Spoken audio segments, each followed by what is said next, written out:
ladies and gentlemen, and welcome to the Flatout Racing Network's coverage of the season finale championship night here for season 65 of the Rolling Thunder Gaming Talladega Challenge Series. That's right, we are in the last race of the final round. The stage has been set, the points have been paid out here in the first race of this final round to now deliver us tonight's season finale.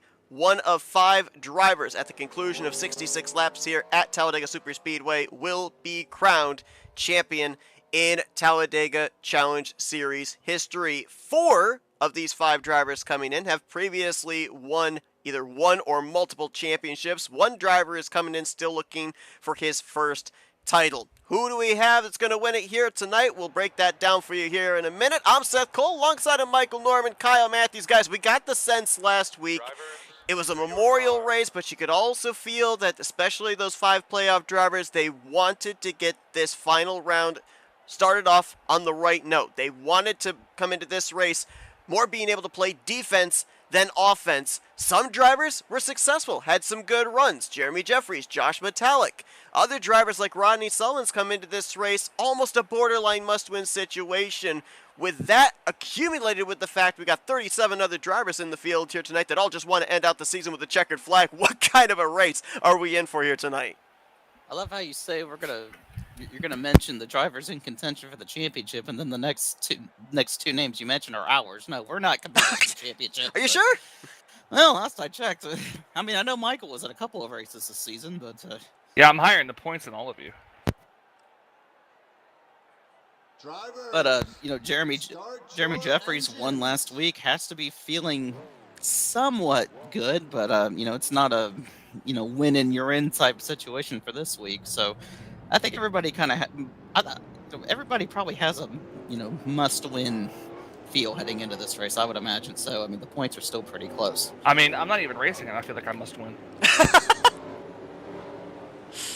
Thank you. I needed that laugh. Keep that attitude up, Michael. You got this.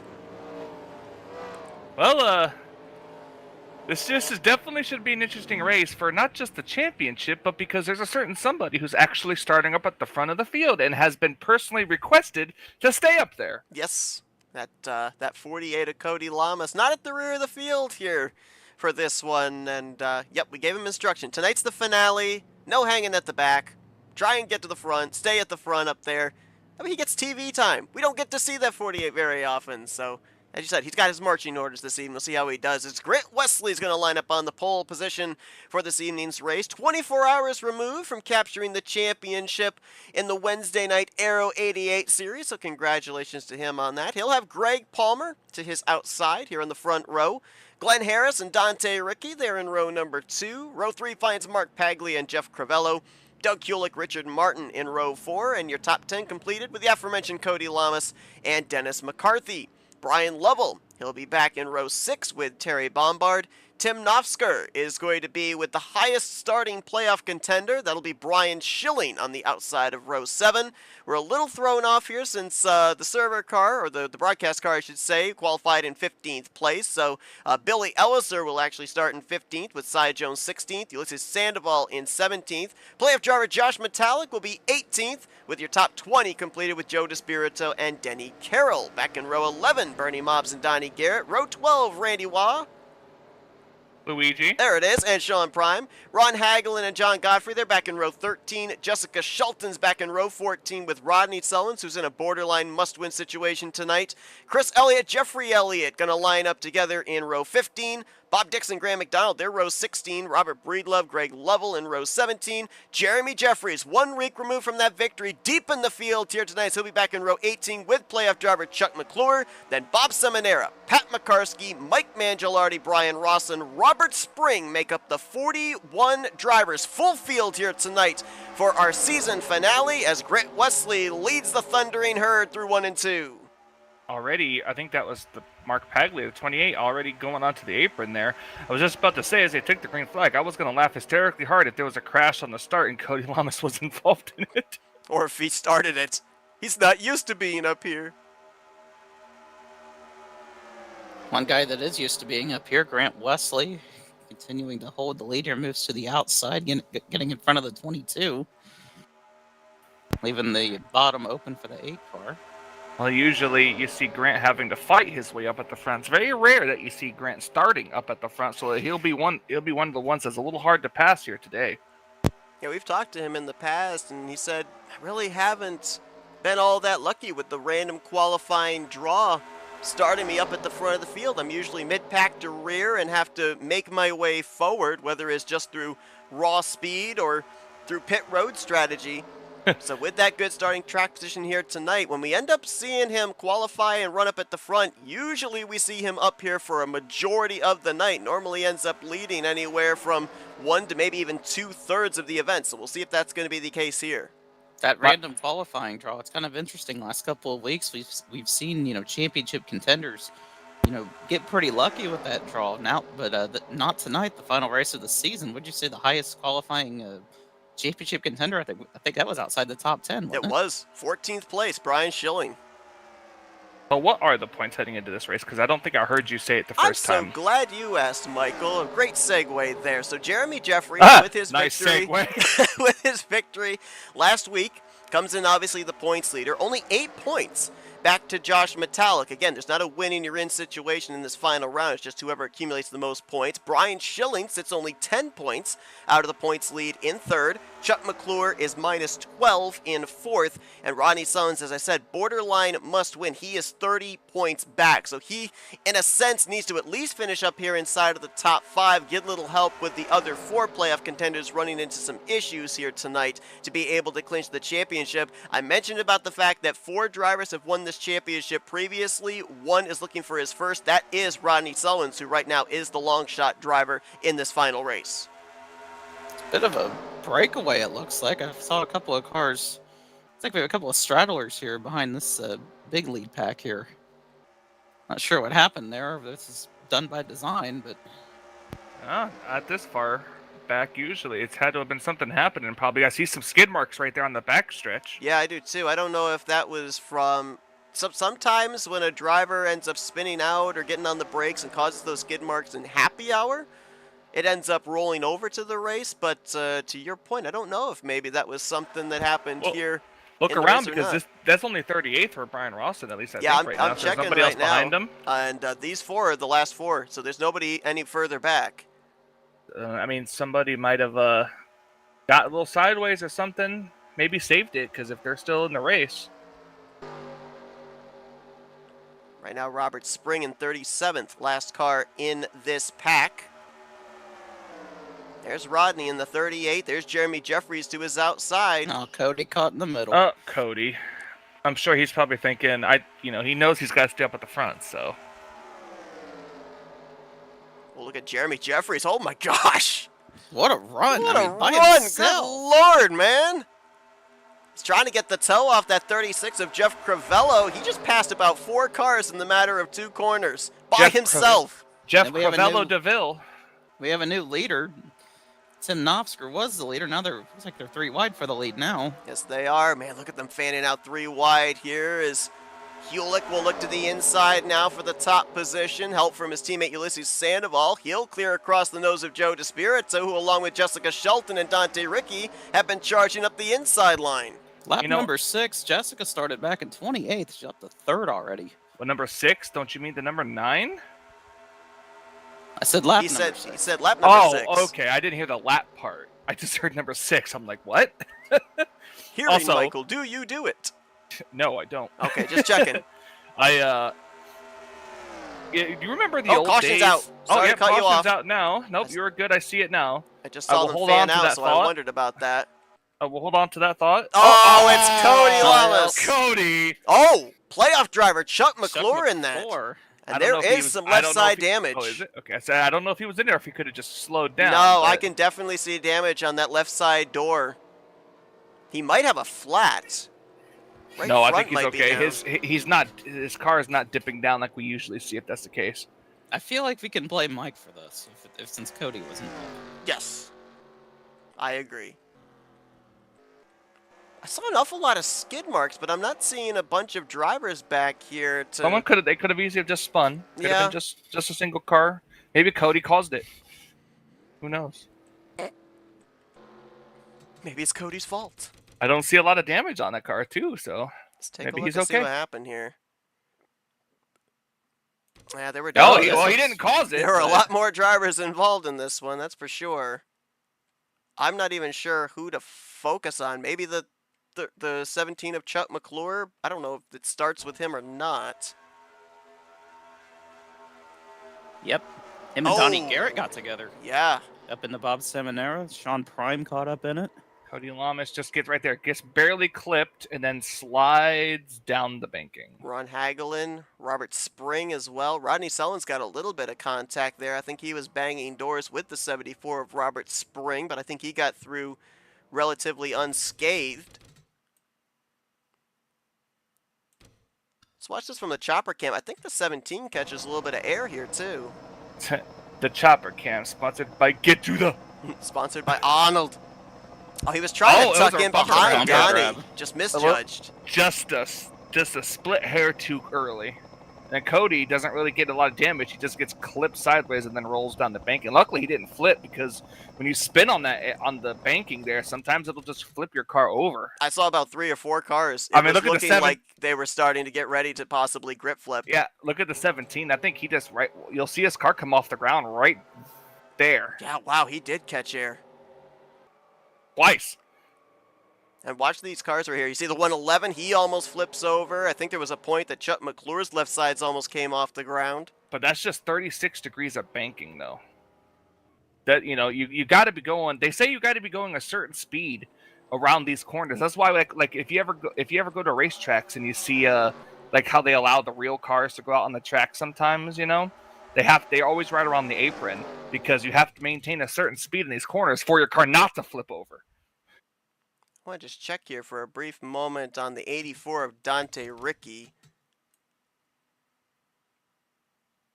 He's out of the race. I don't know if maybe he just wasn't able to run the entirety of the race. Yeah, he just pulled into his pit stall and parked, so.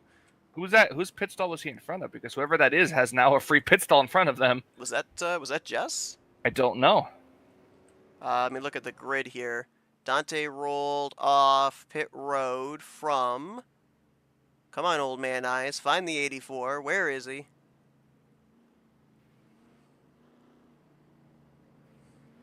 How do I not see him? What the heck? Oh, there he is. 4th place. I was going to say, you print screened. I did. So Mark Paglia would be the one that has that open box. How about this? We saw this 2 weeks ago.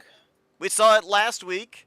Playoff drivers giving up track position but getting that valuable bonus point for a lap led. Metallic going to do that.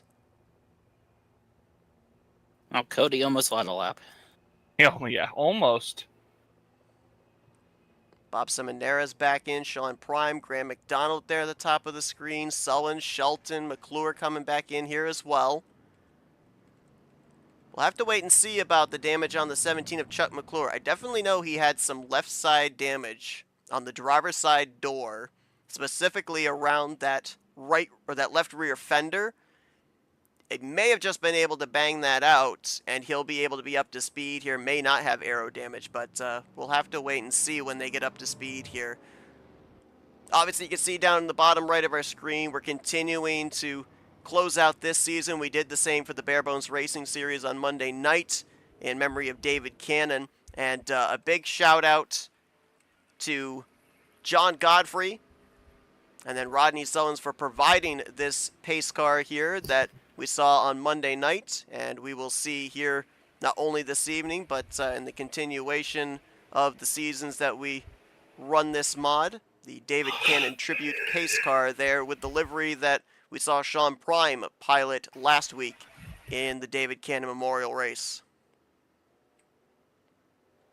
It's a very nice looking pace car there. I was noticed that right when the race started there, hoping we'd get a chance to talk about it there. I was about to bring it up myself. Got Marvin the Martian prominently featured there. If you want the backstory on the Marvin the Martian being on all of David Cannon's schemes, check out the Monday night broadcast, the finale of the Bare Bones Racing Series. Sean Prime gives all the details about that. Goes back many, many years in David's love of the Marvin the Martian character here, as we've got lights out on that tribute pace car. And Joe DeSpirito, a former champion in his own right here in the Talladega Challenge Series, going to lead us back to green. Doug Hulick will lap to his outside with Grant Wesley, Greg Palmer, and Tim Nofsker, the top five. I just thought of something. My ADHD brain just thought of another nickname. Oh, boy. You said Hulick, right? Yeah. Oh, Hulick? I hate you, and we're going back green. Lap 9 will be completed. Lap 10 on the board. Come on, you know that was clever. Don't lie. The reason I hate you is because... You didn't think of it? No. When you said the 83 and I thought of his last name, I kind of knew where you were going with it. And I was hoping that I was wrong. We're going to have to double check on something here. Ulysses Sandoval restarted in 40th position, and scoring is right now showing him a lap down. I was told he may have blown up. Oh. I don't know if that's confirmed or not. Okay, because I did notice Say when that he again? exited Wait, the who team was it? speak. So Ulysses may have blown up. Oh. Could he have blown up, or could he have just disconnected from the server? That's possible. Well, he is out of the team speak. My scoring still shows him running as far as his status. It may update here on this lap. As top three get themselves clear of the inside line from DeSpirito back to Hulick. Greg Palmer trying to clear himself as well. Jeffrey Elliott up there in that outside line, that 56. Now going to be side by side with Nofsker for the 5th position.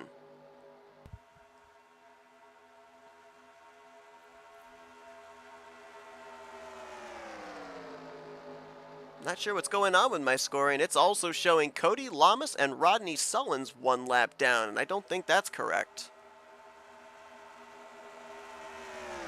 Caution's out. I was gonna say, scroll to them and see what it's telling you in the placement. Bernie Mobbs. Sean Prime. Graham McDonald. There's Pat McCarskey there on the bottom of the screen. Robert Spring in the 74. Oh, there's more. John Godfrey involved. Well, if they're a lap down, I guess we'll see them get the lucky dog if it's true. Yep, they would both be the free pass cars.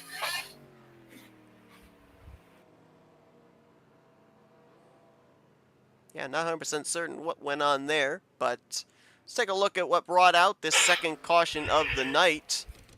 Second straight yellow that the 74, the 15, the 197 have all been involved. Oh my goodness.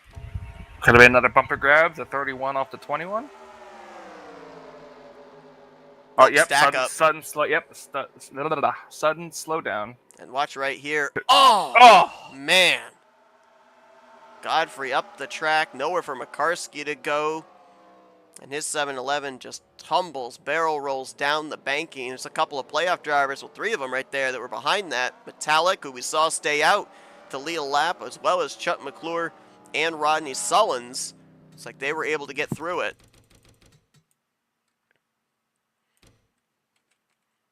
Greg Lovell was involved. I think Jessica Shelton gets a piece of this here too. She was right there. Wow. Ron Hagelin was in it as well. Oh, Metallic did get a piece, as did McClure. I thought they got through, but they both got minor bits of that incident.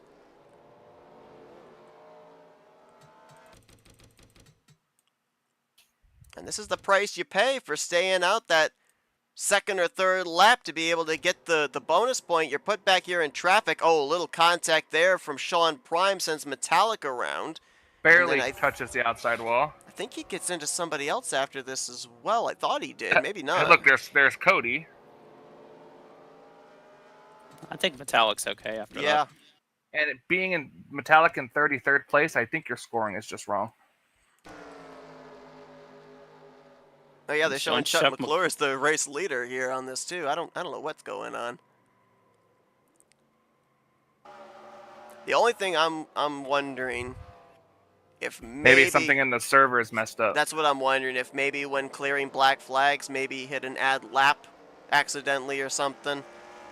Doesn't look like much damage for Chuck McClure there either. I was gonna say, is your scoring actually showing McClure as the leader? Which no. was prior to this wreck. Scoring is showing. No, prior to this wreck, it was actually showing the correct race leader at the time, and it's showing Nofsker as the leader right now. So I don't know exactly what's going on. Go back to Cody because he's up there. Let's see where it shows him at as Well, he my crossed the scoring line now last shows time. Cody back on the lead lap. Same for Rodney Sullins. So Well, maybe it was just a temporary glitch. You know, Maybe. it's telling you Bones is here. He's watching us. He's messing with us he was messing with us last week too. with our ticker. Yeah. Also treated us on Monday night to an incredible 4/1000ths of a second finish in the finale. That saw Nick Gunther get his first championship in the Bare Bones Racing Series. It's just told there's something weird going on. Drivers that came down pit road, for whatever reason, are getting a penalty of like they entered a closed pit. Even though it was open. Yeah. So nobody really knows what's going on right now. So a little something going on here that's kind of throwing drivers off from the norm. We'll keep tabs on that here, as a couple more drivers going to be back behind the wall, including Chris Elliott and John Godfrey. We got confirmation in our chat here as well that Ulysses indeed did blow up. Looks like it didn't score him as retired out of the race, but he is obviously done for the night, so we can add his name to the list behind the wall along with Dante Ricky. Second caution of the night. 4 drivers in the garage area. Again, not knowing if it was just the scoring error there or if the 48 and the 38 ended up getting the lucky dogs. Whatever the case is, our remaining 37 drivers are all on the lead lap for this upcoming restart. Nofsker, who is a 3-time winner this season but got eliminated back in the second round of the playoffs, going to lead us back to green. Robert Breedlove will be on the outside of the front row. Denny Carroll, Randy Waugh, Luigi, and Graham McDonald going to be the top 5 here. And to the situation where it showed McClure as the race leader, Seth, I think it was you that said it. I guess when they were trying to clear black flag, somebody hit the wrong button and scored some of them, one extra lap ahead. So that's really what caused that kind of confusion. So that's something we're going to have to bear in mind here, that little mistake, that is not an official lap led then for Chuck McClure. That's not an official bonus point. We ended up having an incident on Monday night where somebody who was a playoff contender, it was Brian Schilling, caused an incident, stayed out the extra lap to be able to serve the penalty pitting the second time by, and we were informed that when a driver stays out to serve the penalty on the second time by, if they lead a lap, that lap does not count towards any championship, towards any points paying, whatever the case may be. If they get up there to the front and lead a lap on their own merit, then they get the bonus points. So with that snafu, we have to bear in mind that at this point, Josh Metallic is the only playoff driver of the 5 championship contenders that has led a lap so far in this race.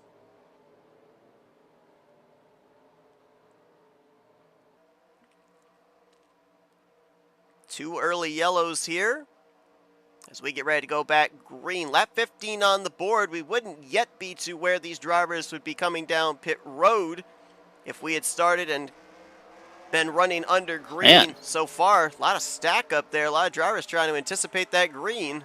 Danny Carroll and Randy Waugh, they were ready to go. Might have been a late green there. So I don't think Grant Wesley was ready for that.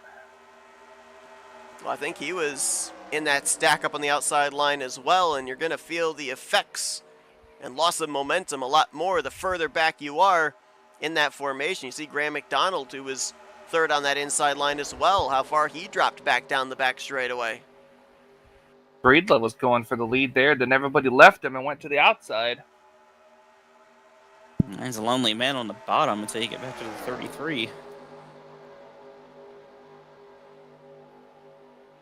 Just double checking right now, according to scoring, highest running playoff driver, 18th. That's last week's winner, Jeremy Jeffries.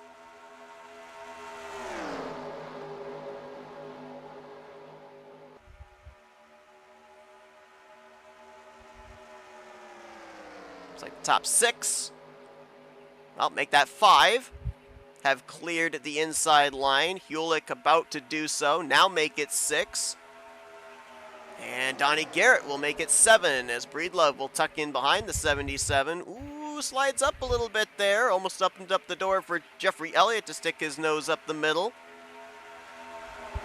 Mark Paglia, that bright yellow 28 back there, trying to get a third line going. No takers. Not yet, anyways.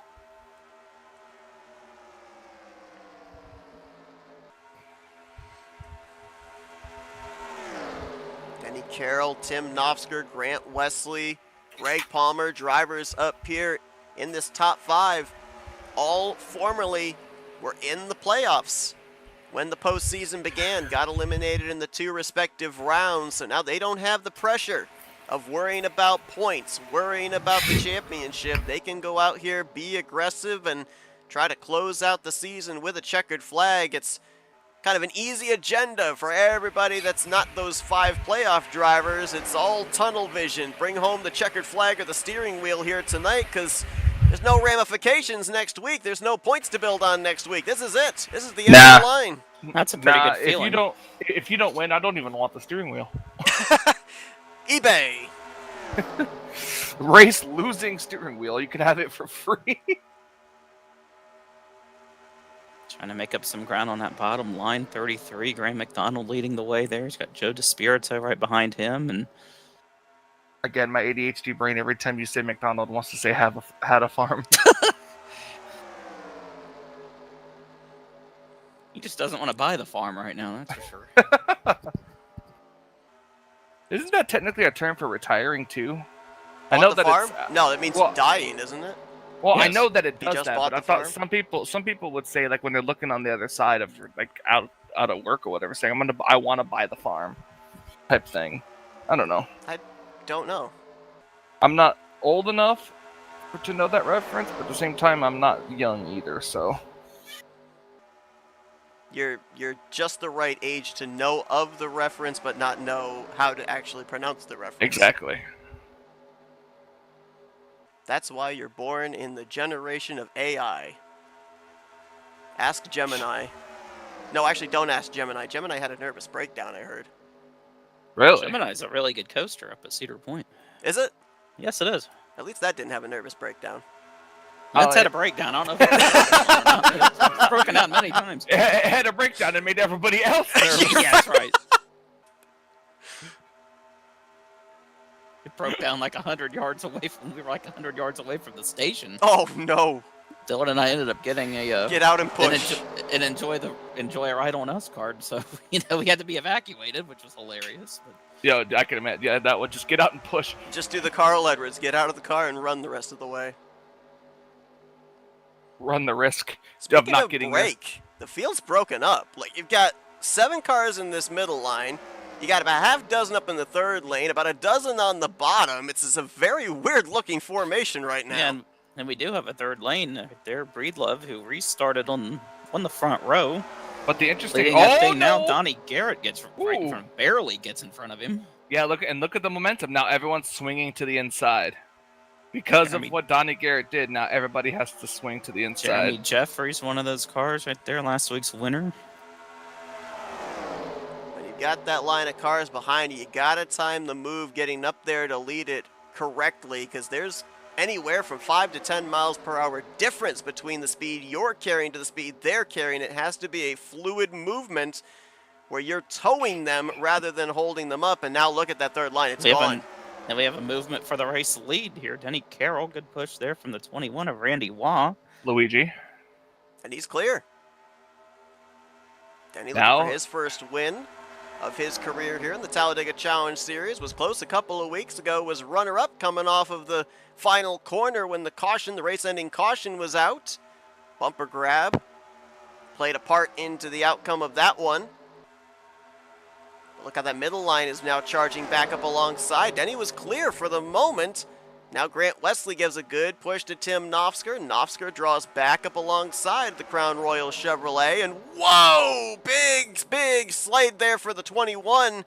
Almost up the racetrack there. Killed all of the inside's momentum. Yes, it did. That inside line, it pushes up a ton And you have to kind of half throttle, breathe the throttle there, baby the throttle, I don't know what you want to call it, but you can't be full throttle off that section of the corner on the inside line, or else you see exactly what Randy Waugh dealt with.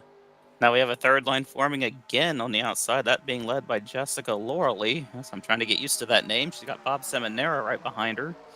I'll get used to that name next season. She's remaining Shelton here tonight. I'll use the off season to get used to the last name. Yeah. Oh, look at the tightness right there too. It's almost like that third line as well. Got a couple playoff drivers there. Brian Schilling, Rodney Sullins.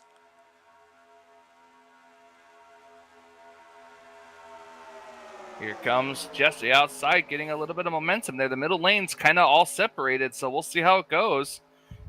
Oh, now here comes the 23, gonna slide down to the inside.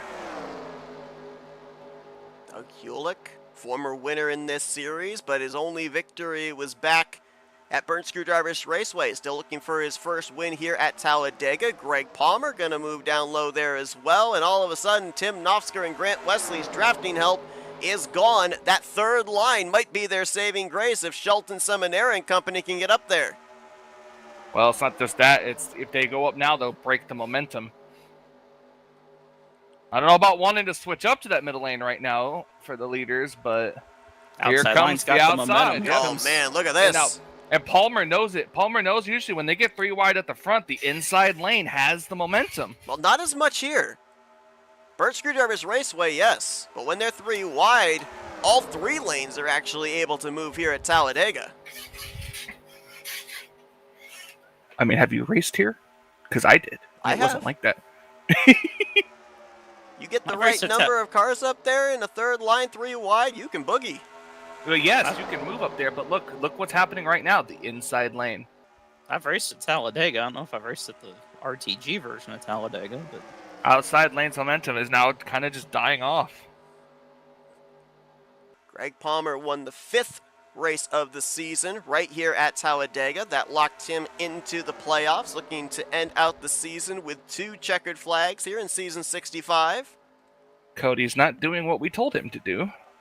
Where is Cody? Well, you told him in the back. Well, you told him to run up there, and he got in the wreck. I mean, look what happened. Well, he only got in the wreck because he decided to go in the middle and go in the sucker hole and go backwards. Exactly. Has he got rookie stripes on his car? Maybe that's why he got stuck in the middle. Nobody wants to draft with rookie stripes. I don't think he does. Yeah, see, the entire outside lane has Maybe they all pretty hate much the Florida died Panthers. Off. That's true. They've won back-to-back Stanley Cups, so I mean, it's kind of can't really argue with that. I mean, I know DeSpirito and Seminara and Bernie Mobbs, they're called the Florida Gang. I don't know if they're Florida Panthers fans.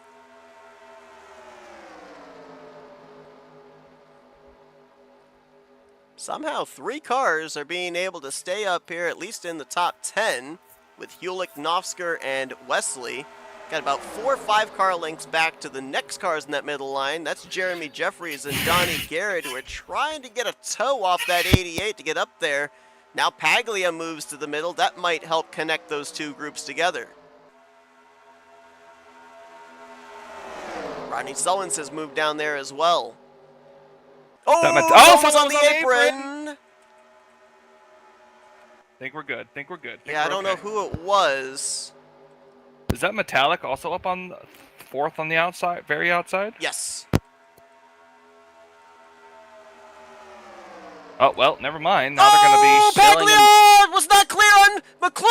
Saves it. Oh, no. Oh, my gosh. Oh, well, there they go. Up into Crivello. Caution's DeVille going to wave for the 3rd time tonight. He had it saved the first time, not the 2nd time. I thought he was going to pull a Kyle Busch from the 2012 Bud Shootout. That took Crivello out twice, where he should have held on to it, but unfortunately he couldn't keep it together. Kind of saw that out of the corner of my eye there. I think Paglia tried to come down into a lane that wasn't there. McClure was to his left rear. We'll see a more in-depth look here with the replay, but this caution comes out at the conclusion of lap 27, which makes things kind of interesting in terms of fuel, because I believe that we are right on the window where we would be able to make it on 2 more pit stops.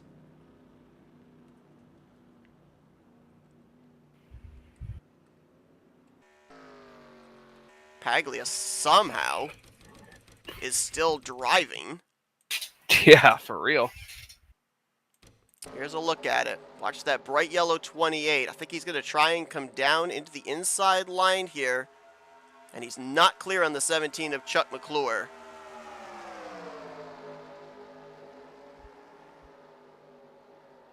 And then that little follow-up contact with Donnie Garrett shoots him up the track. Nowhere for Jeff Crivello to go. He got the worst of that and still somehow was able to drive. And Right? I think Cody had the great view of that. I think he did too. I want to take one more look here, focused on the 28, because it's really strange. The only visible damage that I see on that 28 car is on the rear end. Let's watch again, and I'm going to try and eagle eyes, see if there's any major contact. Right there, back end, flips up into the air. I don't know about the front end grabbing the catch fence right there, but then lands on his wheels there. There's not a whole heck of a lot of contact with anything outside of the top of the catch fence, besides him going backwards up into Crivello there. The air that he got, you'd think that car would be destroyed. You'd think he'd be leaving the scene of the accident smoking. That was not the case. Yeah.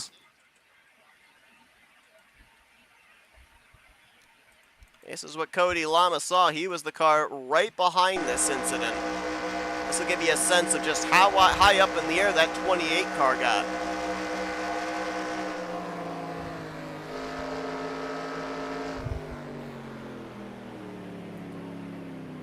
That second bounce right there.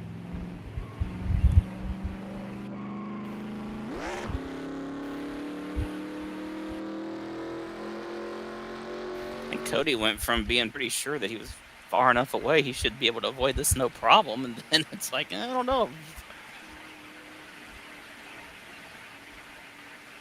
Looks like you're trying to dissect just how much damage that 28 might have gotten. Looks like it was quite significant.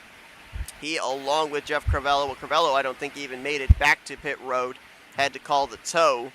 They are both out of the race after that incident. So a half dozen drivers currently in the garage area, and more gamesmanship here in terms of getting the bonus point. If you're a playoff driver, Brian Schilling stays out the extra lap and will garner himself the lap-led bonus points. And now he and Metallic are the only two playoff contenders that currently have that bonus point to be able to lean back on should they need it.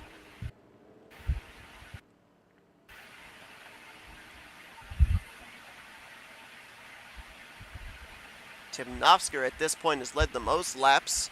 Only driver so far to lead double digits at 13. 4 laps led for Grant Wesley, 4 laps led for Joe DeSpirito. Greg Palmer has led 3. And then Brian Schilling just led a lap. Palmer actually just led his 4th lap right there.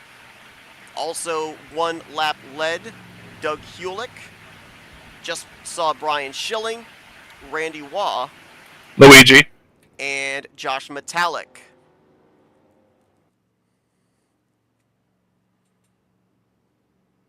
I was just double checking here too. We saw Chuck McClure, the scoring error there as the race leader. They must have gotten it fixed before he ended up officially crossing the start finish line. It must have updated itself because my current telemetry does not show him with a lap led. They could have. Mark Paglia, that number 28 who went for that wild ride, sponsored by Landshark. And Jason Sheck in our chat said the Landshark has landed, ... eventually. Land Shark, I believe that was owned by Jimmy Buffett.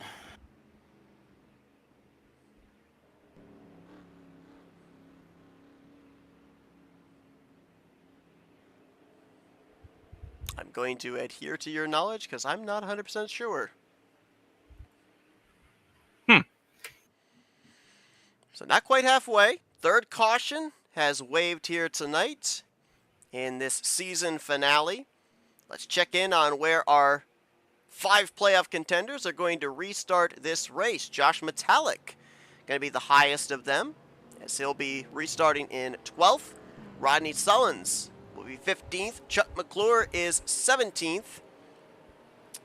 Brian Schilling will restart in 29th, and Jeremy Jeffries is going to restart tail end of the field in 35th position, as I believe he came down pit road and topped off there at the 1 to green.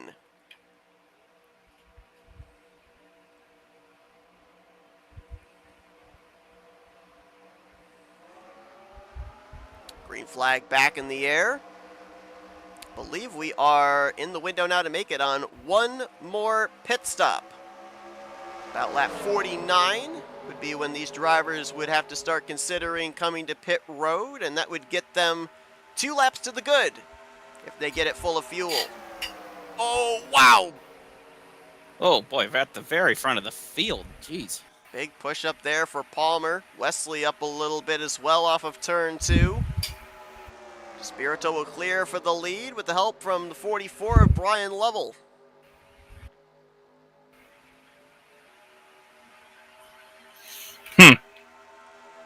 See, we haven't seen Joe DeSpirito in a lot of races this season. He won, what, 2 or 3 in the playoffs last season, so... Yeah, DeSpirito been on a part-time schedule here in season 65. Currently 38th in points. 1 top 5, 1 top 10 on the season. As mentioned, a multi-time champion of the series, and we talked to him last week, but just give the official congratulations to the Season 65 Bracket Challenge champion, that being Brian Schilling. Back-to-back Bracket Challenge championships, doing it for the first time since Joe DeSpirito.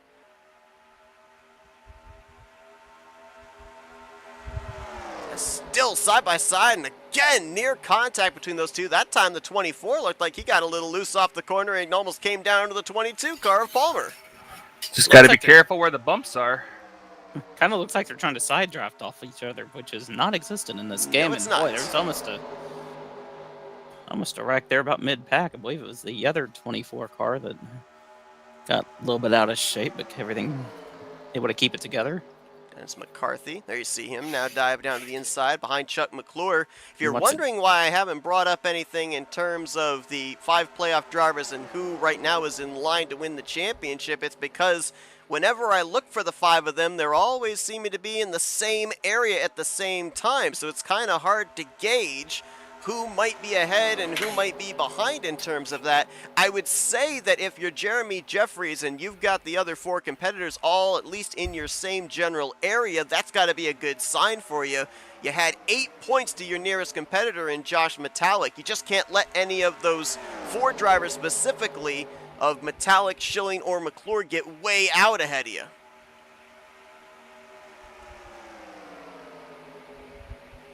That is very true as well. As you see, once again, going 3 wide makes the inside lane more preferable. Got a lot of cars on that outside line, though. Only adding to my point that I was trying to make to Seth, who didn't believe me. I was going to say, when you said more believable, I heard a little more forcefulness in those syllables.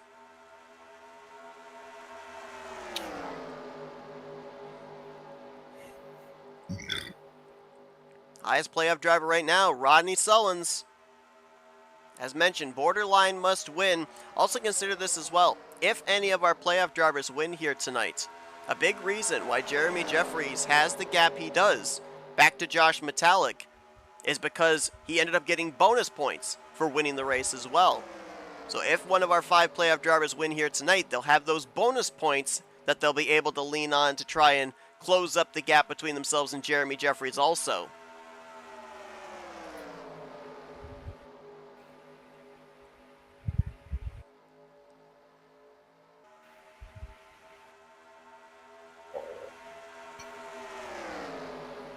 Looks like our front runners all bottom feeding here, which is interesting because most of the time, especially early portions of the race, we'll see when you have a single file train, they all want to run up there in the middle groove. So is this already planning for the upcoming pit stop? Should it be under green, not allowing an opportunity of getting boxed into the middle line?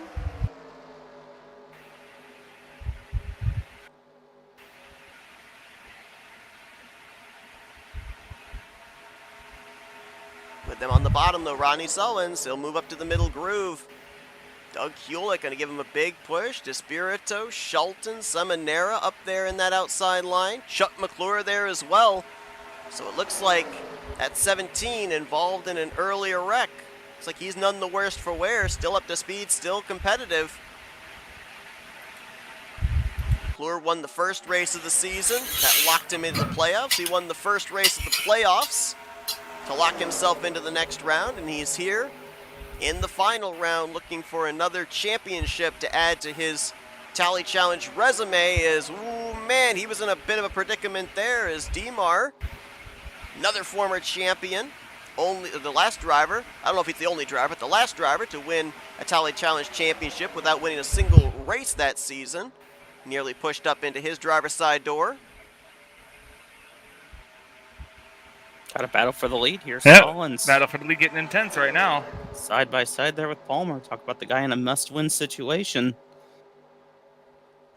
We normally see these two nose to tail drafting with each other, but now side by side for the lead. Sullins leads. Yes, indeed. So that's our third playoff driver to lead here tonight. Sullins, Schilling, and Metallic.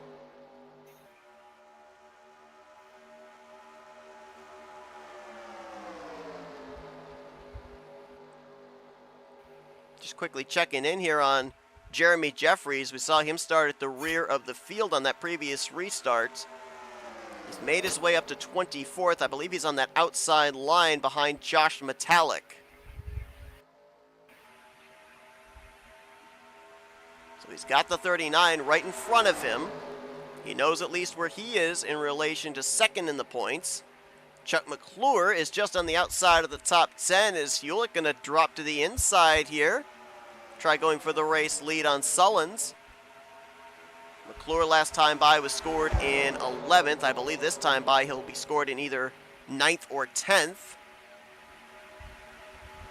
And Brian Schilling is currently back in the same vicinity as Josh Metallic and Jeremy Jeffries. He's up there in that third line trying to help push the 15 of Sean Prime. We'll wait and see if anybody from the upper two lanes here, they'll see if they jump up in front of that third lane to give them a little bit more drafting help. It's Tim Nofsker. He's led the most laps so far here tonight. Oh, McClure! McClure. And Denny Carroll! Was that a last minute dive to pit road or something? Don't know. Nobody else is coming. This happened below, so there's no caution. I would definitely love to see that. It looked like somebody was diving to the inside, maybe trying to come to pit road or something. I think That's what it looked like. I think there may have been bumper grab. If a car shot to the left that quickly, McClure was up in that outside line. We'll quickly jump back here. Hopefully nothing happens as we break away to see what happened. But this is a playoff driver that is not going to get the benefit of a caution saving him. Grant. Oh, Grant! Was he trying to pit, or did he just kind of get turned off the corner? Because he didn't come down pit road. He kept going straight. So I think maybe he got turned by the 41. We're still under green. We'll cut back and get an aerial look here. See if we can focus on that green 88 of Wesley. Here's a look. Oh, he bumper grabbed off of Palmer. Yep.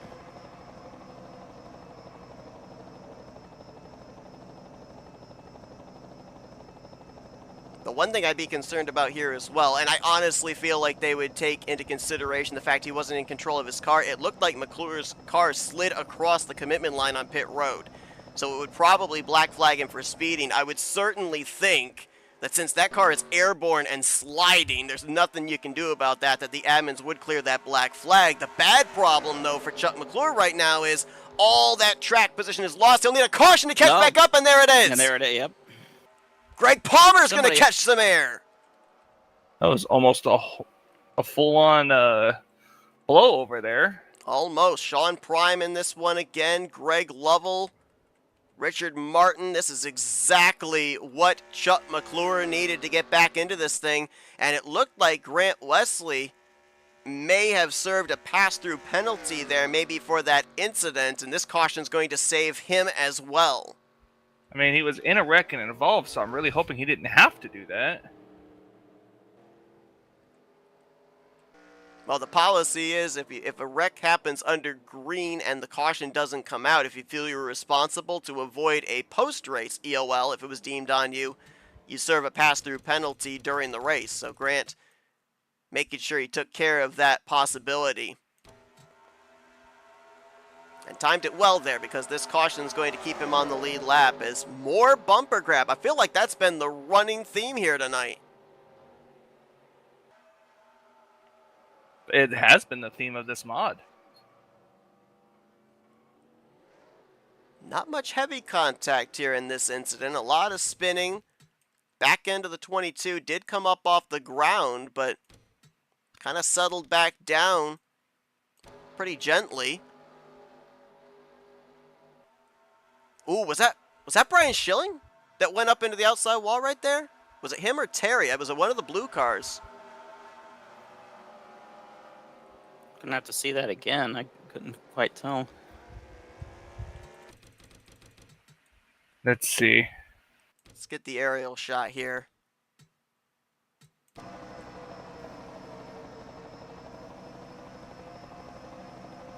Yep. Schilling. Yep. Just a bit of a bump there. Didn't look too severe. Bit of contact with the right front.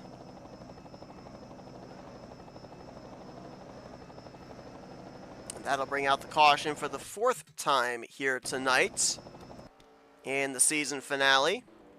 Bunch of drivers on pit road here. Looks like a couple drivers going to stay out. Dennis McCarthy. We're gonna look at the lap counter. We're 3 laps shy of, or 4 laps shy of 20 to go. We're shy of the finish, but we are not shy of the potential point of no return. I mean, yes. So it's going to be a tough call. We've seen some incredible fuel strategy races here this season. You know, cast memory back to a few weeks ago where we saw the top 6, top 7 running out of fuel from turn 3 all the way back to the tri-oval. Sean Prime had just enough fuel to hold off Greg Lovell for his first win on the season.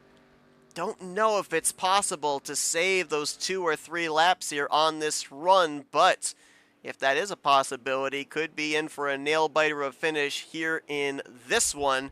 And there's a championship hanging in the balance for 5 of those drivers as well. That is assuming we go green the rest of the way. Exactly.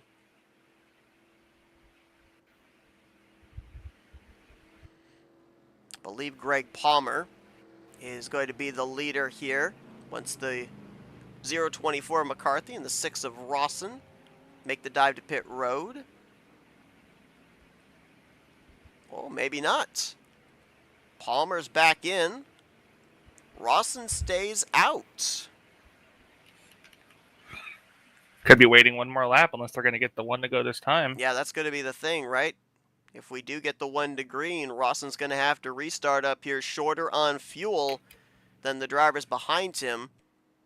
Let's see if we do have one more lap of caution. No. Oh, 1 to go. So Rawson's going to have to lead us to green. He cannot make it on fuel, but it's by a bigger margin than the rest of the drivers behind him. Sullins will restart to his outside. Joe DeSpirito will be 3rd. Jessica Schulten 4th. Bob Seminara 5th. Then it's Novsker 6th. Randy Waugh Luigi in 7th. Mike Mangialardi 8th. And playoff drivers will make up the 5th row, completing the top 10. Josh Metallic and Jeremy Jeffries, who have seemed to not be able to get away from each other. They came into this race separated 1st, 2nd in the points by 8 points. Metallic does have the lap-led bonus point over Jeremy Jeffries.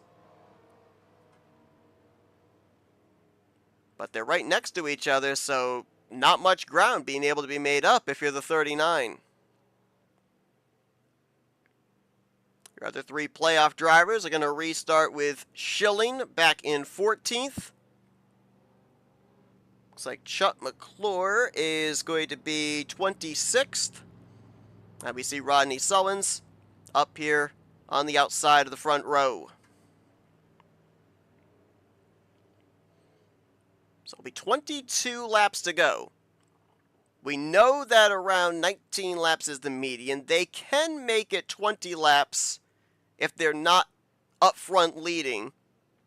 But 22 laps, that's a big ask. You're looking for 2 laps saved during the course of about a 20-lap run. And again, as you said, Kyle, that's insinuating that we go green to the finish. So far here in the first 2/3 of this race, we've seen 4 caution flags wave.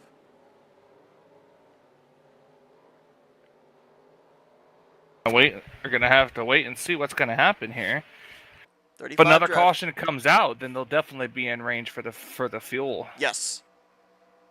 And then comes the question, do you come to pit road just to top off for insurance, or was that caution period what you needed to save those couple laps you'd be short? We'll see what the strategy is going to be here, depending on the circumstances, as 35 drivers still running, all 35 on the lead lap. Pretty even start for both lanes. The outside lane, if the 6 can't get clear, we'll get the upper hand coming off the corner. Not quite clear, though. Saw Espirito push up. Second car on that inside line. Breaks the draft up a little bit. The momentum on that inside line. But Sullins cannot get pushed clear of Rawson as they go into 3.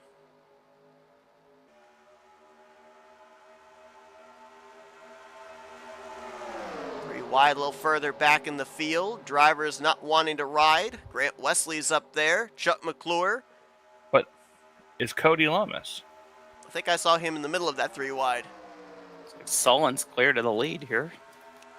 Oh, yep, there he is in the back, as expected. Got Sean Prime up in that 3rd lane as well.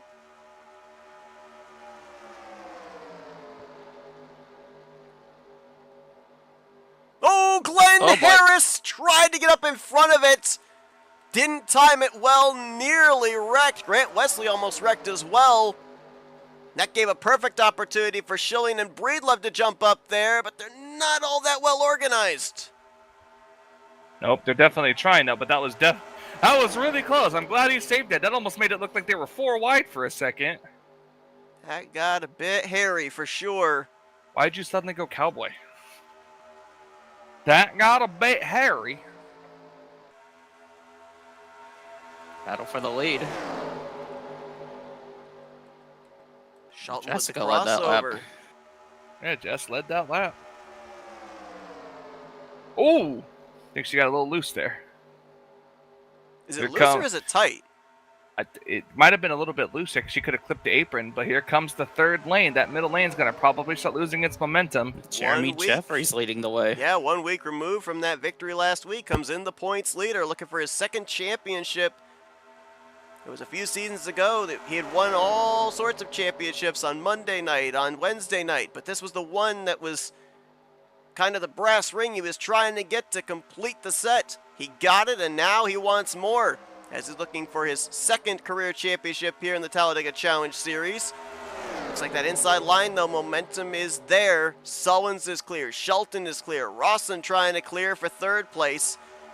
Got to think that this outside line is going to become a middle line pretty soon. Look at Schilling with a big move there on Breedlove. You called that.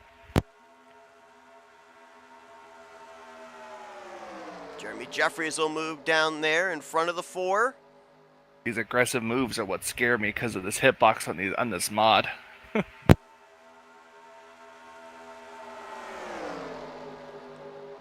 we've seen a couple of races this season where late blocks go wrong with this XS20 mod.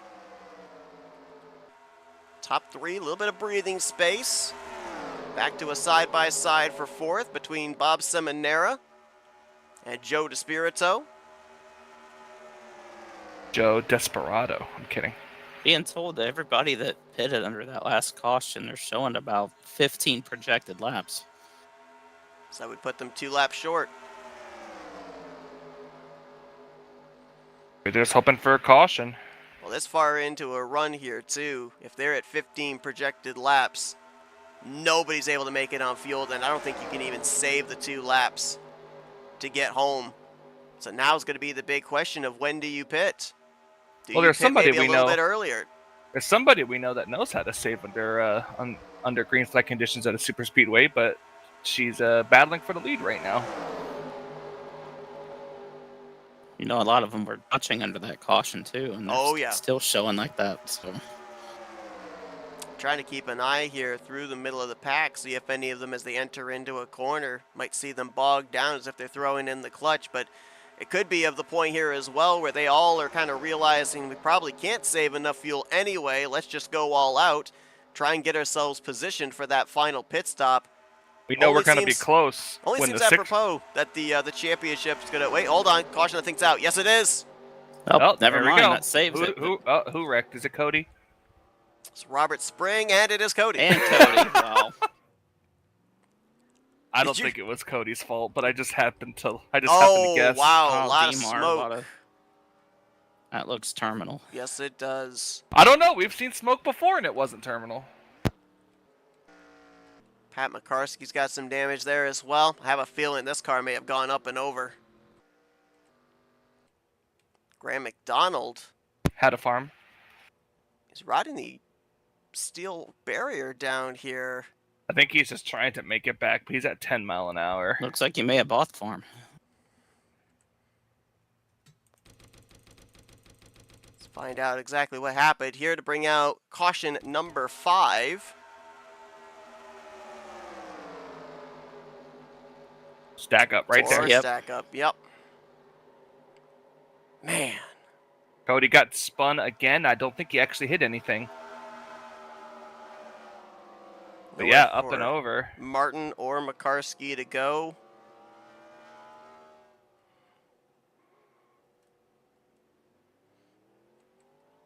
I didn't see how Robert Spring or Cody Lamas got involved. I think he got ran into maybe, or he just got clipped. Maybe he and the 74 making some contact here. A little bit of arc brake maybe.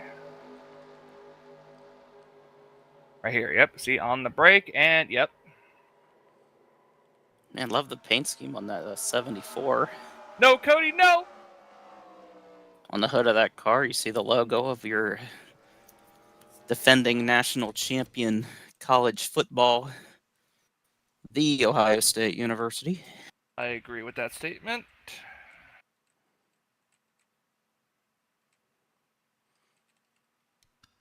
Show you what we're talking about with the stack up here going into the corner. Because, yeah, right there. Watch bottom of the screen, the 39 of Josh Metallic, that yellow and orange car. It all pretty much starts from him on up. Into right there, bump draft. Hewlett, it was into Bombard, into Lovell, into McDonald. Well, what it was a bump draft. He bump drafted right before the corner, which bogs the person who gave the bump draft down, which is what causes that stack up. Plus, as well, everybody's trying to feather the throttle to lift so they don't bump going into the corner, and that lifting is like a domino effect all the way through the field.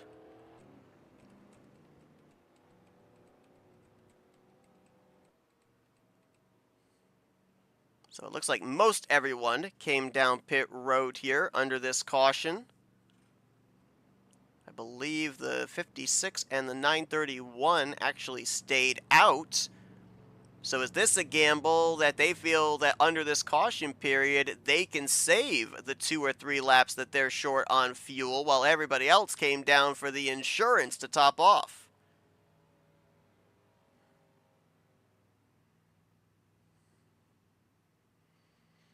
I mean, it's the end of the season. There's no points to build off of for next week. It's your last opportunity to get a checkered flag here. Why not try something different? Also a spot in the All-Star race as well. Great point. Some of these guys.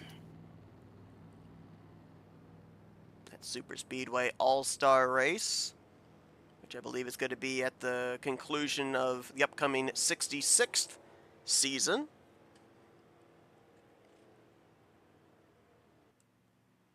So this should be interesting. So you take What are you thinking? How many laps to go? We got over 10. So what is that? A can and a half, or do you think you just go with full 2? I think everybody just came down and took what they needed. Well, I'm asking you. What would you take? Got about what? 15 to go. So what's that? About a can and a half? Well, we would have been about 2 to 3 laps short. It would have fluctuated between a splash and a half can. I think everybody came down and took a half can, with the exception of Jeffrey Elliott and Robert Breedlove, who feel that they can save those few laps that they're short here and gain some track position. Personally, I would have taken the most that you could take right there just to play it safe. I think Donnie Garrett might have also stayed out, as I'm looking at the number of pit stops made here. So, few gamblers here at the front of the field. Joe DeSpirito on back should be able to make it the rest of the way. They came down and topped off. Sullins will restart in 5th. Grant Wesley now back up to 6th. Remember, we saw him do the pass-through penalty. Caution saved him. Now he's back up inside of the top 10. Jeremy Jeffries doing exactly what he needs to do to keep all the hungry wolves at bay and claim this championship. He's up in the top 10 in 7th, with Bob Seminara in 8th, Brian Schilling in 9th, and your top 10 going to be completed with Jessica Shelton. Josh Metallic, Chuck McClure, they'll restart outside of the top 10, but inside of the top 20. 15th restarting spot for McClure, 17th for Josh Metallic. The problem for the other 4 championship competitors is that the one of Jeffries is up here inside of the top 10. They need to weed him out, get him to the back if they're going to gain any ground on him here for this championship. They can't have him up in the same vicinity as them.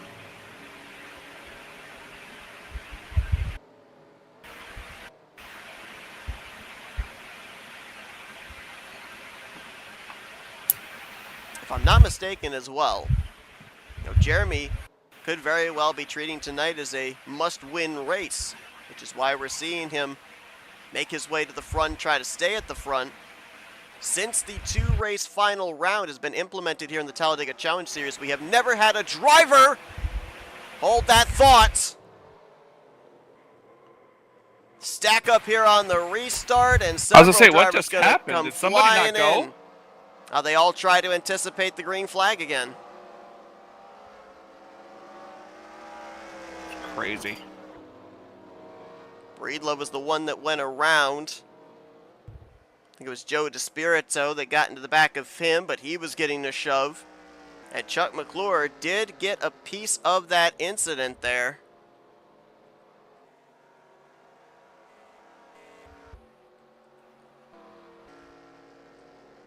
Might have been Grant Wesley into Joe DeSpirito into Robert Breedlove. We'll go back and take a look here.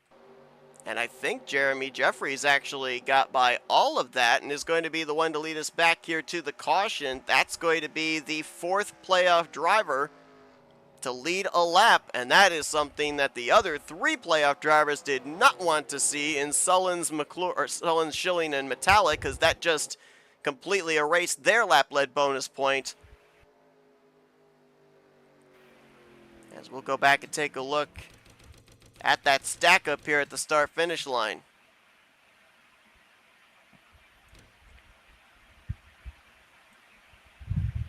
So watch the 2nd and 3rd car here in the outside line. Grant Wesley, Joe DeSpirito. There's the green.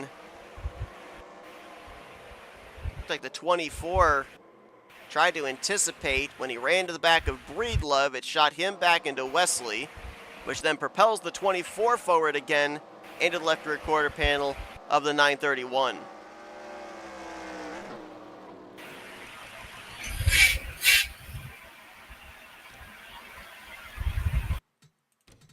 I was wondering if maybe the 931 started this race in second gear, but scoring showing he was in first. Yeah, but you can't exactly go off of that either.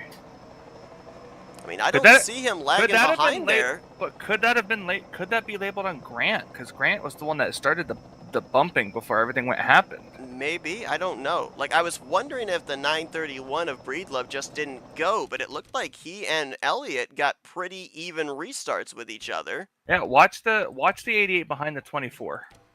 I was gonna say go back to helicopter game, but watch the 88 behind the 24. See? Yeah, he does give a bump there to Spirito. And you have our playoff driver up to 17. Big hits there for Ron Hagelin, Doug Hulick. And Chuck McClure did get a tiny piece of that there. Not sure how bad damage he sustained. It looked like it was with the right front. As he's on pit road, along with a couple of other drivers here. And we're going to get ourselves a restart now with less than 10 laps to go. Update on the drivers involved in the previous caution. Looks like both Richard Martin and Graham McDonald are going to be out of this race, joining Mark Paglia, Jeff Crivello, Chris Elliott, John Godfrey, Ulysses Sandoval, and Dante Ricci. Right now, everything is looking good if you're Jeremy Jeffries. You're out in front leading this race late. You're coming off the momentum of a victory last week. You had an 8-point cushion coming in tonight. You've negated the lap-led bonus point of 3 of your playoff contenders. And on top of all that, you've been up there alongside of your champion competitors here tonight. Aside from starting or restarting at the tail end of the field on one of those restarts, Jeremy Jeffries has not at any way looked like he's had to fight from behind. He's basically set the benchmark, and the other 4 have had difficulty building any type of a gap over him.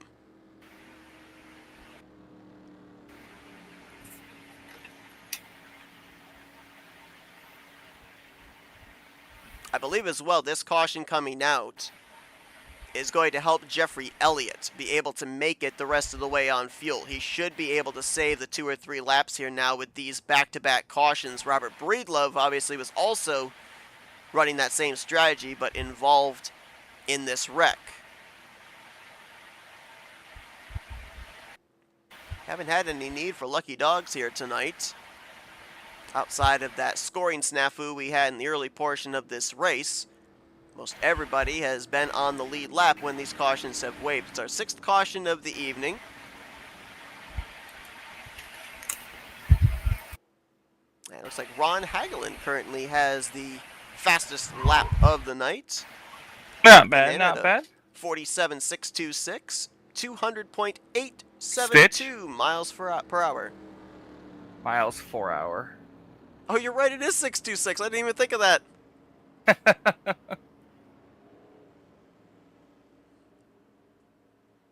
Well, I don't think they labeled it for Grant because I see him still up here. Yeah, he's still up here. Despirito's still up here. May have labeled it Racing Deal. Not sure. Breedlove going to start at the back there after he was involved in that incident after restarting the outside of the front row. McClure back there again. He's had to fight his way up to the front a few times here this evening. So Jeffries the leader. That's exactly where he wants to be. If Jeffries wins this race, I mean, it goes without saying he would lock up the championship. And I was going to mention, before we ended up having that incident on the restart, since the 2 race final rounds been implemented here in the Talladega Challenge Series, we have yet to have a driver win back-to-back races in the final round. Jeremy Jeffries could do that here tonight if he's able to lead these final 9 laps. He's got a couple championship contenders right up there with him, though, on the outside. Rodney Sollins, and right behind him, Brian Schilling. The problem for Rodney, though, he came into tonight in a must-win situation, and he needed that with a little bit of help. He needed the rest of his competitors to finish at least outside of the top 10, if not outside of the top 15. He's got Schilling right behind him. He's got Jeremy to his left side. So even if he won this race, he would not garner enough points to be able to win the title. For Brian Schilling, his problem is that 41 he can only gain 2 more spots here.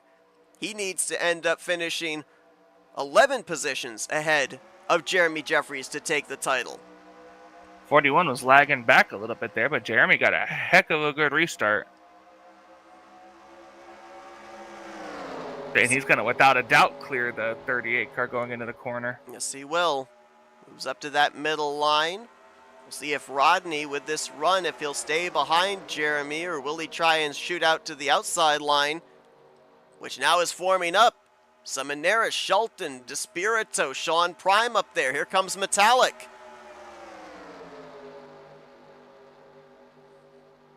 Schilling getting put in the middle. Problem is can they get the momentum off the corner? This outside lane does take a little bit to gain the momentum, but now Sean Prime gonna switch it. It's the 88 coming to pit road now. Maybe they did label that on him. Maybe they did. Grant Wesley making the dive onto pit lane for a pass through, it would appear. Certainly unscheduled dive to pit lane. Maybe he was fighting it and they finally just said no. I wonder if, as well, he was looking to see if maybe a caution came out here on this upcoming restart. Maybe serve that penalty under yellow rather than under green, but dives to pit road nonetheless, just in case this thing goes green to the end. Well, the third lane tried to happen, but unfortunately it didn't. Yeah, they got broken up. That middle and outside line got broken up majorly. Saw the 21 of Randy Waugh drive Luigi. right in front of the 38. Caution! Caution! Oh! Doug Hewlick, bottom of our screen, just pounded the wall. Oh, we're racing back to the stripe. It's close. It's Jeffrey Elliott. We will get back green, but what a photo finish there coming to the yellow. A big shove from Brian Schilling gets Elliott to the stripe first over Jeremy Jeffries. Our scoring says it was only 10 1/1000ths of a second. I felt like it was a lot closer than that.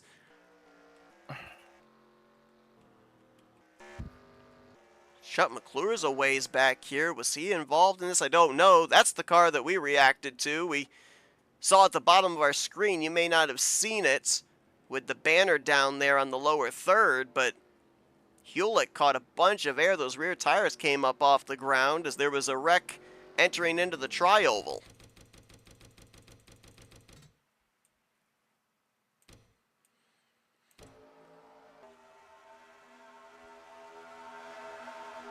Chuck McClure. Like him and Donnie Garrett may have got together, and man, that's a shot from Bob Dixon right into Hewlick. That was a weird one. It almost looked like warp came into play, but I didn't see any car side to side there. Maybe the chopper cam will show a better look there of what happened to the 17, because it didn't look like, at least from that camera shot, like there was any visible contact that sent the 17 around.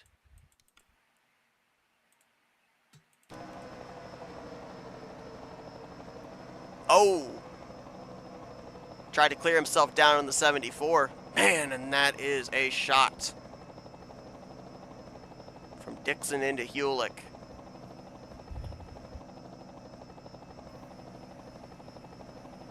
McClure's been fighting from behind here tonight. Been involved in a number of our 7 cautions this evening. And as these laps get less and less, there's less time for him to work his way through the field here as well. Came in 12 points back.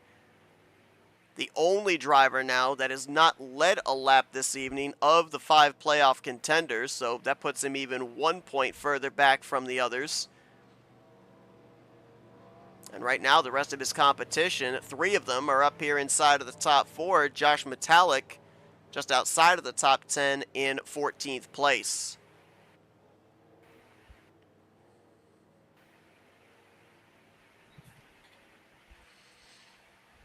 I'm trying to remember, and maybe I can find out before we go green, just how many bonus points a driver does get for winning.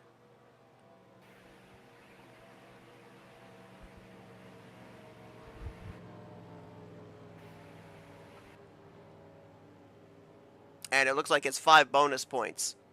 You get 42 points if you end up winning the race, finishing in P1, and then 5 bonus points for winning the race. So for Brian Schilling right now, if he were to win, he would need Jeremy Jeffries to finish in 6th or worse to be able to take the title. For Josh Metallic, should he win, he would need Jeremy to finish in 4th or worse.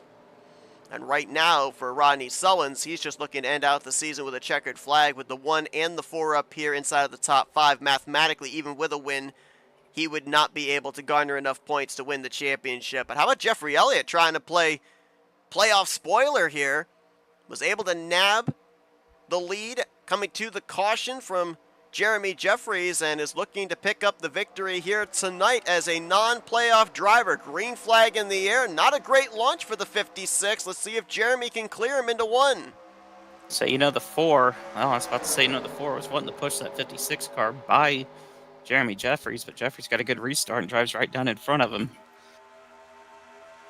Next flag, I do believe, would end the race here at this point in time. Well, no, I think we got at least one more. Do we have one more? Okay. I think we have at least one more Schilling left. to the outside, right in front of Sullins. It's got to try something. You can't ride behind Jeremy if you're going to win this title. It's going to pick up Rodney Sullins, Denny Carroll, Tim Nofsker. Now what does Jeremy do if the 4 gets a run? He's going to go to the outside, try to block Schilling. That's going to open the door for Elliott on the bottom. Ooh, Schilling's trying to make a 3rd lane. It's going to fan them out behind, going to break them up a bit. Elliott leads that lap. Oh boy, I thought Jeffries is going to try to get in front of Schilling. I was going to say, that's really helping. This is really helping that 4. inside. Nofsker making it 4 wide.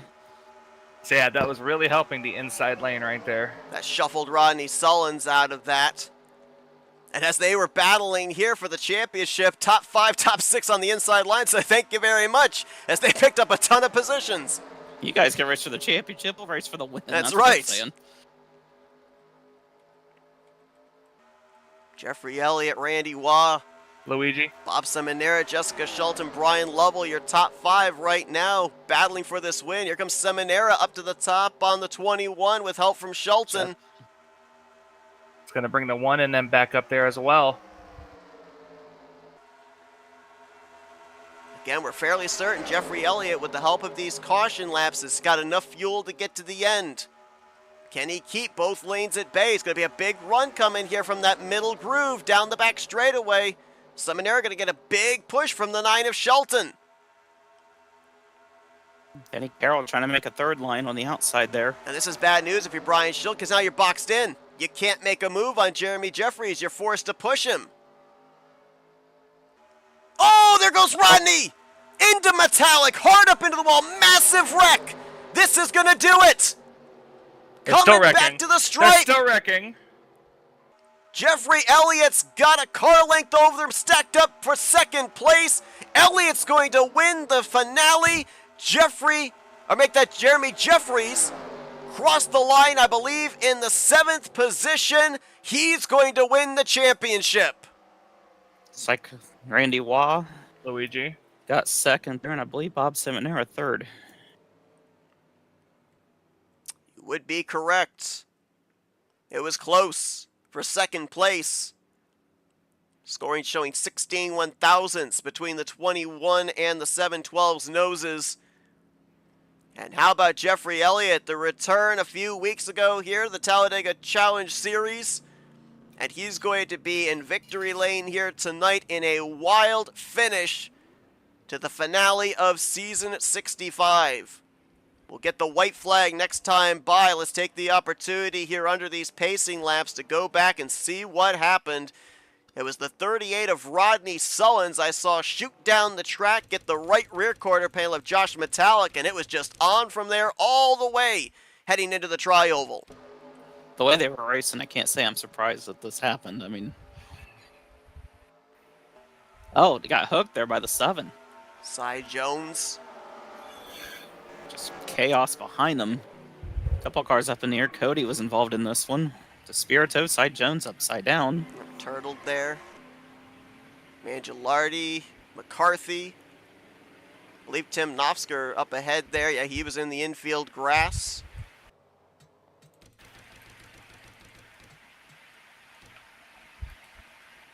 Watch these drivers when they get hooked in the right rear quarter panel, how they shoot up the racetrack into the outside wall. Got shot down into Lamas right there, and Greg Palmer was in that.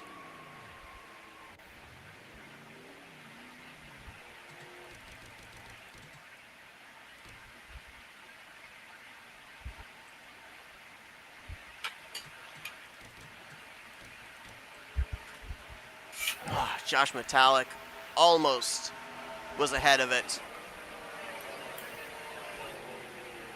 Oh gosh, big hit there from the 74 of Robert Spring. Terry Bombard and Tim Nofsker swept up in it afterwards. Don't know if they made a little contact after getting through the wreck. Yeah, they did. Little bumper grab there from Terry off of Greg Lovell. Then up the track, bounces off of Brian Schilling down into Nofsker. Bombard goes for a slide through the infield grass. You'll see Nofsker coming into view here in just a moment. There he is. Somebody else went up and hit the outside wall in the center of the tri-oval, coming back to this race-ending caution. Let's even try and figure out who that was. Might have been Donnie Garrett. Yep. Made contact with, I believe it's 26. Yep. Billy Elliser. And then Greg Palmer, top of our Sean screen Prime got also. clipped there by Donnie Garrett just hard on the 77. Donnie Garrett was just hard on the gas to get to the line. I think he ended up picking up 9 spots despite the spin out there. Yeah, this is just drivers trying to get through the wreck, making contact with each other. Greg Palmer into Prime. He goes up and pounds the outside wall.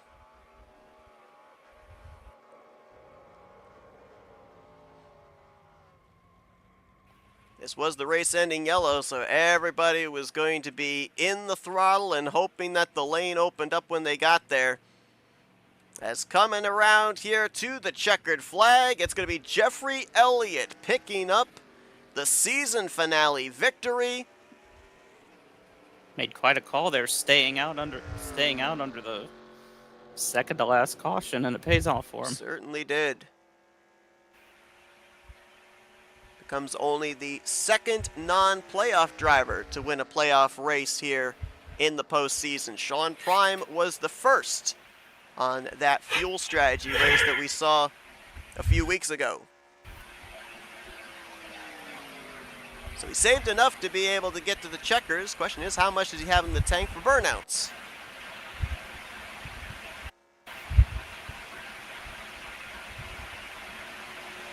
Talladega Nights sponsored Chevrolet. Talladega Nights going to be starting back up beginning of October.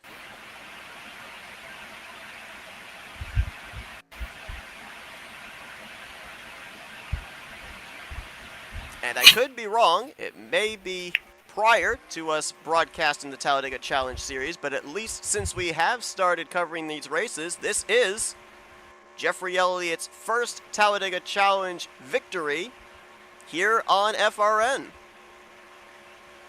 Might be his first overall. We'll find out the information about that when we talk to him down in Victory Lane, as he'll get lost in the cloud of smoke there. Burn it right underneath that RTG flag stand here. And we'll be talking with him in just a few moments, along with our podium finishers and our champion. Right who there. was doing some dual burnouts there. I was wondering if he was going to. I didn't see him coming over to the start-finish line, but there you go. Jeremy Jeffries going to do some championship burnouts, his second career championship here in the Talladega Challenge Series. He won last week, finished his 7th here tonight. That's enough for him to garner the most points in this final round. And car number 1 will finish out the year in position number 1.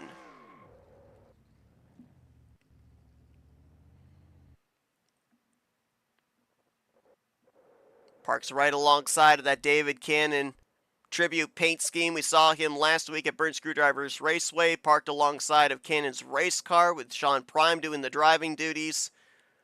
Big win, big championship here for Jeremy Jeffries here in season 65. 2 victories on the season, one of them during the playoffs. 7 top 5s and 12 top 10s.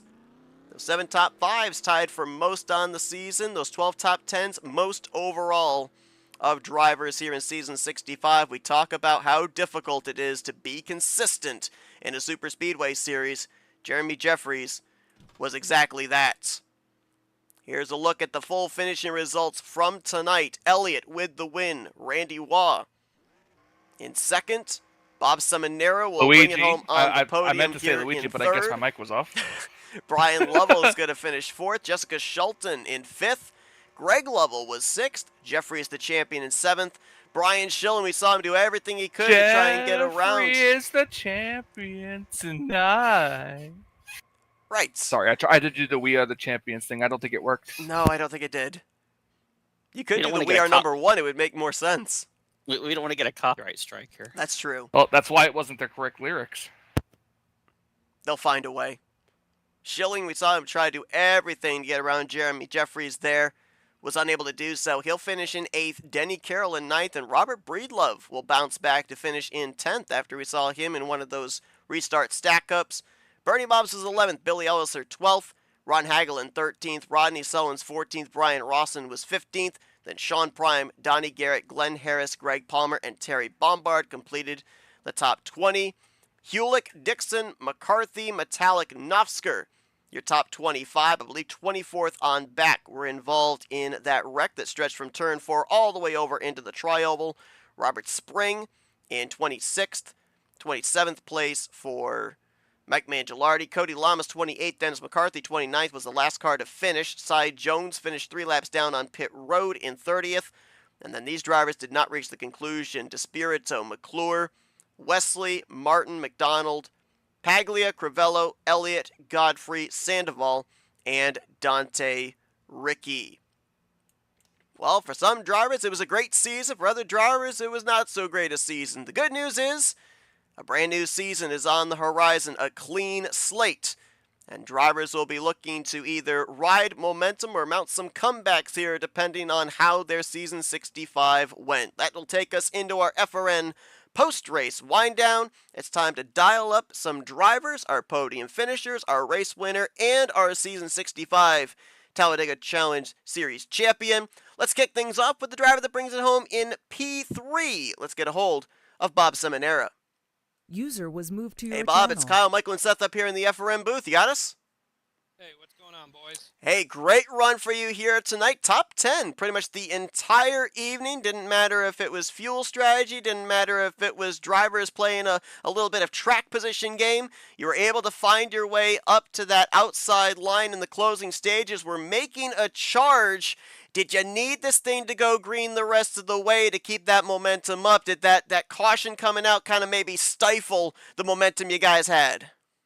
Yeah, I think I need another lap or two at least. I didn't know if Jeffrey was going to come up and block or not. The third lane was floating, or trying to do something that was hurting us a little bit. But yeah, it ran out of time. We obviously had 5 drivers here tonight battling for the championship. We had another 36 drivers. They wanted to close out the season with, if not a good finish, a checkered flag and some good momentum into Season 66. Locked in spot into the Super Speedway All-Star race doesn't hurt either. So with that being said, with a majority of the field here tonight not having to worry about the championship, what was the energy feel out there in terms of driver mentality? Did it feel like a lot of drivers had that bring home the trophy or bring home the steering wheel thought process? Yeah, I think they were a lot like me, checkers or wreckers. But, but I'm conscious of those guys. And I had Schilling behind me for a long time pushing. And, we see those guys there. So not looking to cause any trouble, but we're racing hard. Some good momentum for you here to close out the season. We saw you unfortunately not advance into the playoffs earlier on here at the end of the regular season. What does a finish like this do, specifically being at a super speedway as well, in terms of the confidence level, the motivation and preparation for the upcoming season? I guess it's good momentum. We had so much bad luck, and with the big fields, it's hard to recover from a couple of 30th place finishes. And but still racing the same, and still got the fire. And we'll be back. We'll try to get another championship next year. Well, you passed a lot of cars here tonight, started back in the 38th position. You bring it home solidly on the podium to close out season 65 in third. Congratulations on an overall solid race. Before we let you go, Bob, floor is yours for thank you, sponsors, and shoutouts. Yeah, thank you, Seth. It looked like I hope you guys saw an exciting race. It was from my seat. Yeah, I'd like to congratulate Jeffrey on the win. I know that's his first one here. Tally Challenge, and Jeremy on his, and Schilling on the bracket. All the guys that donate money and, between putting the broadcast on and keeping the league going, all the admins, Josh and Tim and Rodney on Thursday. I really, really miss that Bones isn't here, and just can't believe that. He was a great leader for the many years I've been here, and anytime I talk to him, he was awesome. So we'll always remember him. Also, a guy I used to work with, Eddie Norberg. This one's for him. I wish I could have won it. Bernie's Paints, Mobs Motors. Giddy up. We'll be back. Bob Seminara, solid way to end out the season, as he'll bring it home in the third position here tonight in the season finale at Talladega Superspeedway. Congratulations once again. Hopefully we see this be the start of some good momentum as we kick off season 66 very soon. All right. See you guys in a couple weeks. Seminara User going was to moved bring out it of your home channel. just a few thousandths of a second behind this driver that brings it home in the second spot. Let's dial up the driver of the number 21, Randy Waugh. User was moved to your Hey, channel. Randy, it's Michael Kyle Seth up here in the FRM booth. You got us? Yeah, man. How's it going? Going good. Man, we just talked with Bob Seminara, and he was mentioning about how it's been such an up and down season. Some good luck, but some bad luck. It's kind of been the tale of this 21 car as well, but how good does it feel to end the season out on a high note, bring it home on the podium, and maybe build some momentum for the next season? Yeah, I'm excited about that. Matter of fact, I'd given up on this season. I was just trying moves and learn some stuff to get ready for next season. We saw you be able to work your way up there to the front. Looked like you and Denny Carroll were making some good headway. You were able to get up to the top 5, and then you stayed there in the top 5. Bob said that in order for his strategy to work, he needed the race to go all the way to the end green. What about for you? Because you were on that inside line. Was there any kind of a contingency plan you had if maybe the 56 moved up, that you felt you had a strong enough car and good cars behind you to get alongside, maybe snipe this victory? Or did you have to kind of wait and see what happened, maybe see if that outside line would open up to you? Well, I was going to try to make a move on the last lap. If Jeff went up, I was going to stay under him, but I should have jumped up in front of Bob earlier when he got a run on us, but I waited a little too late and I couldn't get up there. I think if I got in front of him, he'll probably push me to the win. Yeah, my strategy was just stay in line until late and then try to make a move. We ended up seeing a number of cautions tonight, and some of them came out in interesting situations.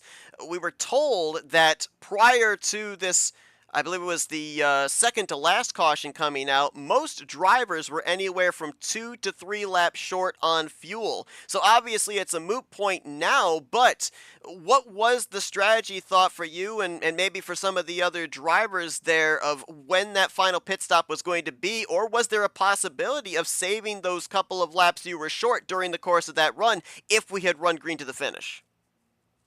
Well, Denny and I stopped on that last one and topped off, and we were still almost 2 laps short. But under the caution, we were able to save, and that last caution, it wouldn't matter if it'd gone green. I still could have made it.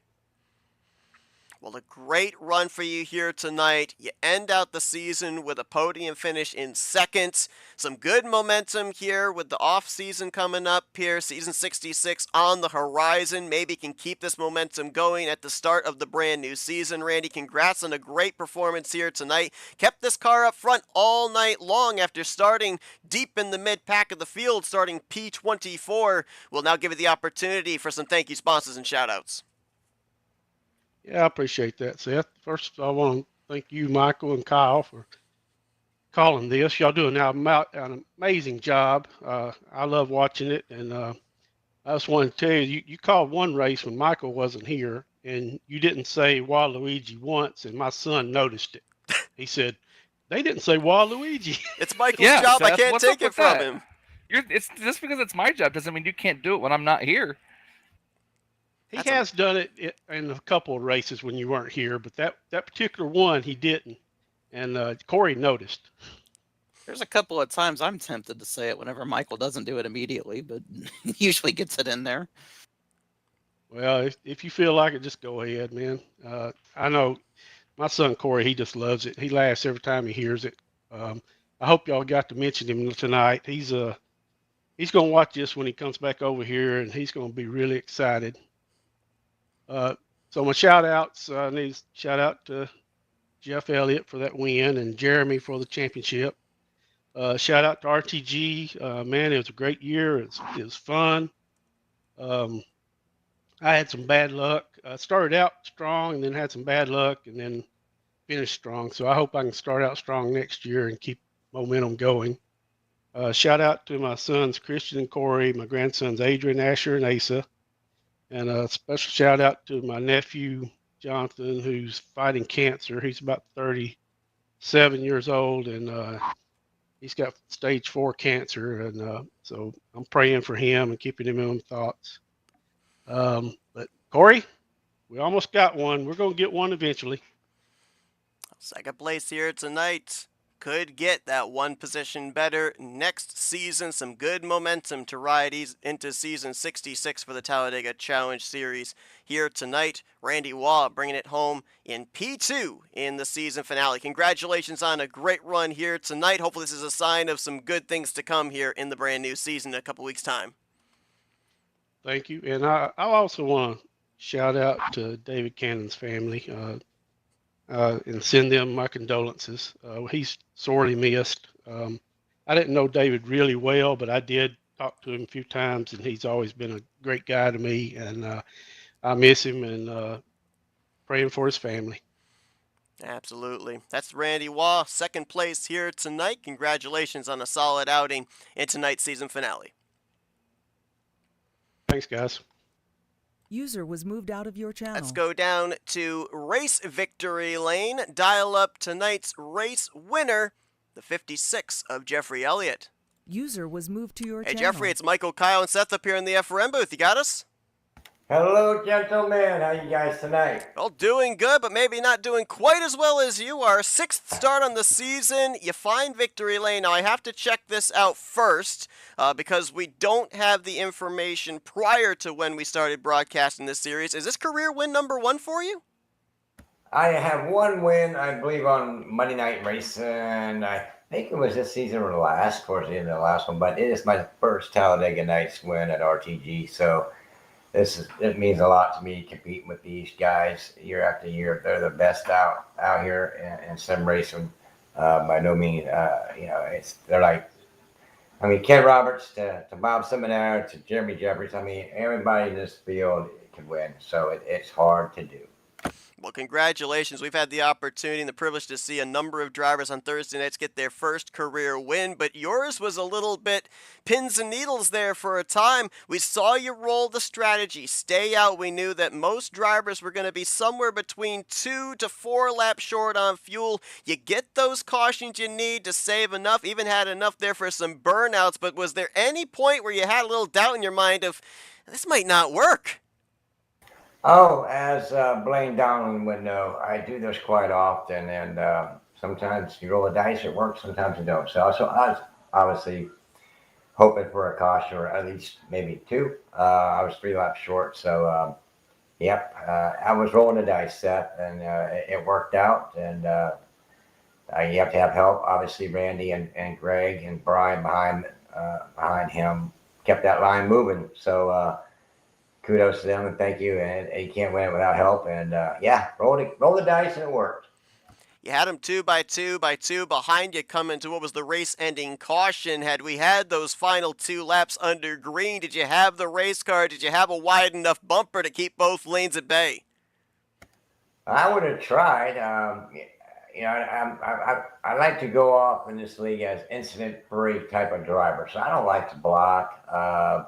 too much, but I probably just would have stayed down there and just and drag raced them to the finish line and take whatever I get. But as long as I got a good strong car behind me, that's probably what I do to stay in that line. But yeah, blocking just can cause some mayhem that you probably don't want to see. Well, Jeffrey, congratulations on your first career win here in the Talladega Challenge Series. We'll let you get back to your celebrating here in just a moment, but first we're going to hand the microphone over to you for Victory Lane. Thank you, sponsors, and shout-outs. Well, first, thanks to Seth and your crew. You guys do an amazing job. From what I hear, you guys are teaming up with Hard Nation TV next season. Is that correct? That is correct. I mean, come on, you guys do this with the ALS race and all these big races, so I think that's amazing. So congratulations. David is looking down and saying, "My goodness gracious, Jeffrey Elliott finally won a race at RTG." Yes, David, I did, man, and it happened for a reason. A lot of good things in my life has happened. I got married to a beautiful woman just a couple weeks ago, and things happen good and bad in life. But David, this one's for you, sweetheart. This one's for you, and thanks to my brother Chris, Bobby Dixon. Love you guys. And all the drivers that came out. Congratulations to Jeremy for winning the championship. Bobby come in the podium along with Randy Wall. Thanks, Randy, for pushing me. That's about it, man. Well, Jeffrey, congratulations on a job well done here tonight, working that fuel strategy to perfection and picking up your first career win here on Thursday nights. Go and enjoy it. Thank you, Seth. Thank you, guys. Everybody, good night. Jeffrey Elliott with the victory here tonight. We've had the privilege of seeing a number of first-time winners here on FRN for the Talladega Challenge Series. Jeffrey Elliott is the latest to add his name to that list. Let's dial up a now multi-time champion here in the Talladega Challenge Series. Let's get a hold of the driver that had a solid final round and is going to take the championship trophy here in Season 65. Let's get a hold of driver number 1, Jeremy Jeffries. User was moved to your Hey, Jeremy, channel. it's Michael, Kyle, and Seth up here in the FRN booth. You got us? Good evening. Well, man, I'll tell you what. The victory last week, you come into tonight with the opportunity to play defense. But it certainly looked like your second half of this race, this one car was all offense. We saw you get to the front. You stayed up there for a while. You got shuffled back a little bit, but you held strong inside of the top 10. No way that any of the other competitors were able to gain enough ground on you. Obviously, you had to be aware of where everybody else was, but how much focus was on that and how much focus was maybe having a target position and making sure you were either on or above that target area? My target position was a top 5. I figured if I got a top 5, I could kind of coast to the championship no matter where everybody else finished. And I was hanging around there, and then I saw Brian and these other guys coming up there. I'm like, well, I guess I need to just defend. My objective became, I was up here getting, I led a lap, whatever. I was up here running pretty good, exactly where I wanted to be. And then here they come, and I'm like, oh gosh, I know if they get a chance, they're going to try to shuffle me out.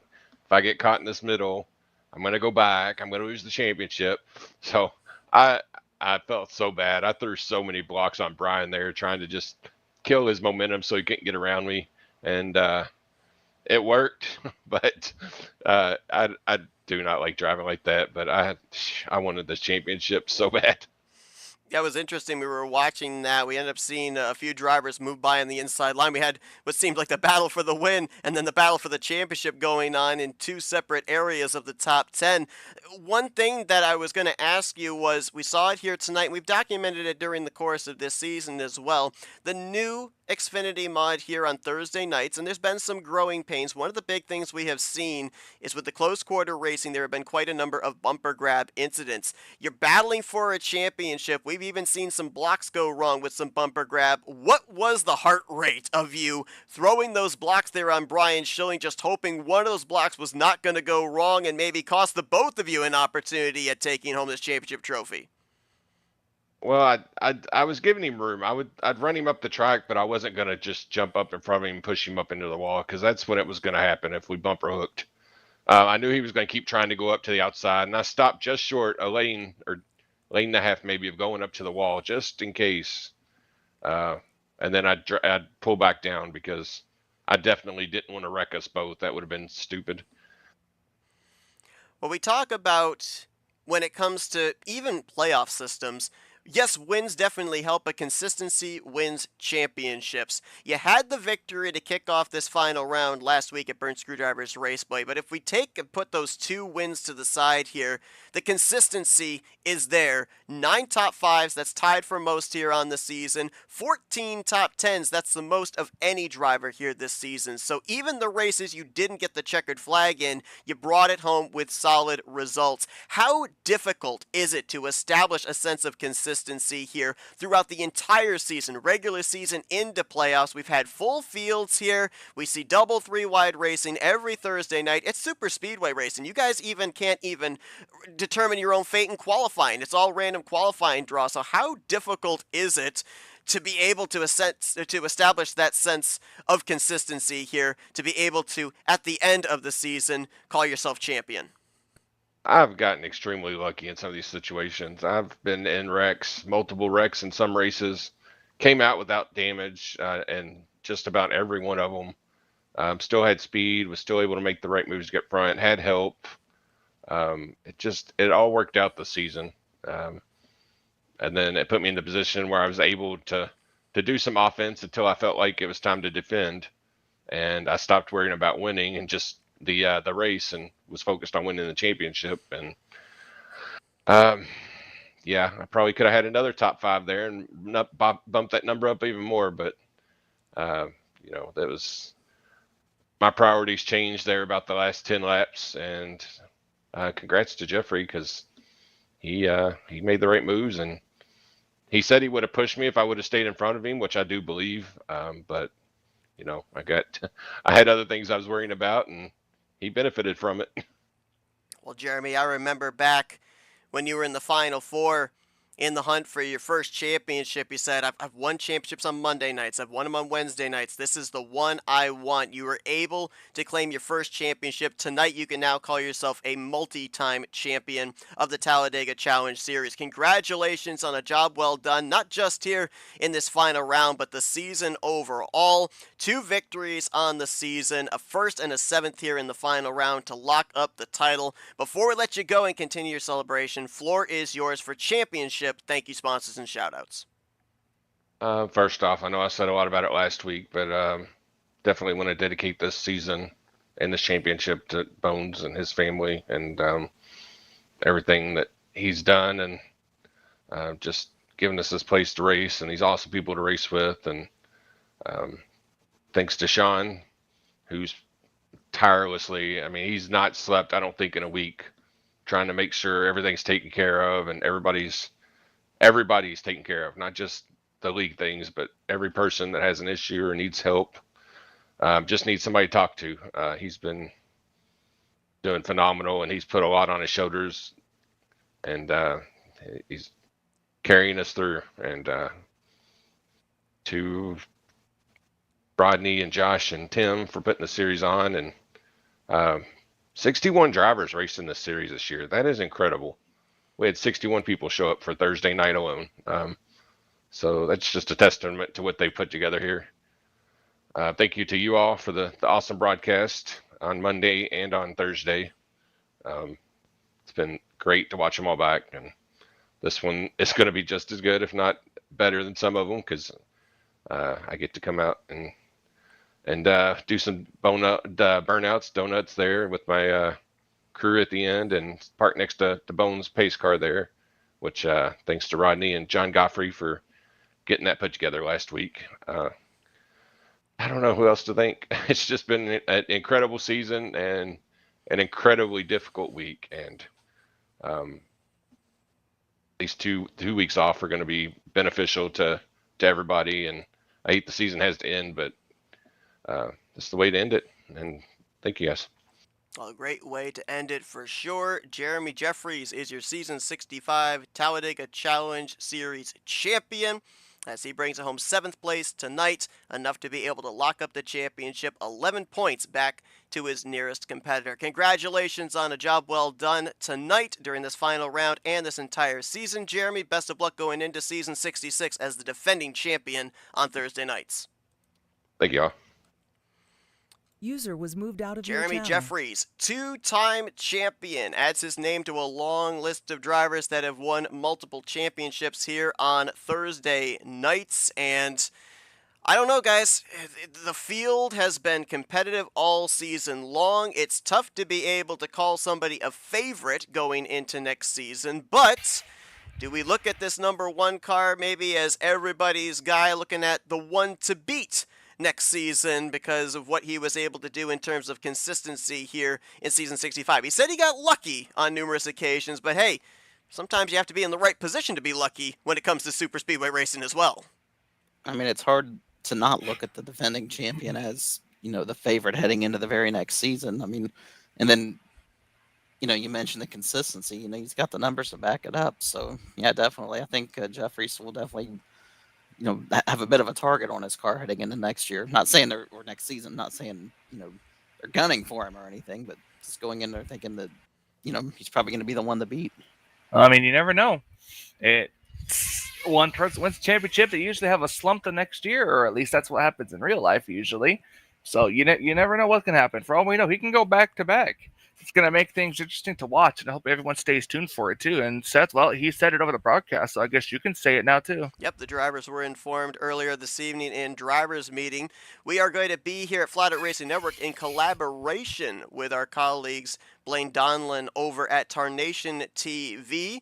They'll be running the production side. FRN will be on the commentary side, and we will be having the broadcast on Thursday nights going to both the Flatout Racing Network and the Tarnation TV YouTube channels in simulcast. So you will end up seeing the broadcasts starting on the Thursday nights 2 weeks from tonight. For season 66, you'll see the production side for Tarnation TV. We'll have Flatout Racing Network in collaboration. Should be a pretty cool partnership going forward. We've had the opportunity here in the Flatout Racing Network's coverage on Thursday nights to see numerous drivers be able to break through and get their first career wins. Ulysses Sandoval, Keith Hughes, Doug Hewlick, among some of the drivers that come to mind here. We can now add Jeffrey Elliott's name to that list. Thank you all so much for tuning in to tonight's race here from Talladega Superspeedway to close out the 65th season of the Talladega Challenge Series. We congratulate Brian Schilling on being the Challenger Bracket Champion. We congratulate Jeffrey Elliott on his first career win, and we congratulate Jeremy Jeffries as he takes home the championship here on Thursday nights. Thank you to Michael and Kyle for joining me in the booth here every Thursday night. Here in season 65, we've been treated to some incredible races, some nail-biting finishes, and an incredible finale to boot. We hope you guys enjoyed our coverage. We'll see you in 2 weeks' time for the start of season 66 as we get ready to find out who the next champion will be of the Rolling Thunder Gaming Talladega Challenge Series. Thank you all for joining us. We'll see you in a couple of weeks for the start of the new season as you've been watching another broadcast courtesy of FRN, the Flatout Racing Network. Burn! This broadcast is the copyrighted work of Flatout Racing Network and may not be rebroadcast, retranslated, or used in any form without the express written consent of Flatout Racing Network and iRacing.com Motorsports Simulations. Flatout Racing Network would like to thank you for your support, and we hope you enjoyed tonight's broadcast.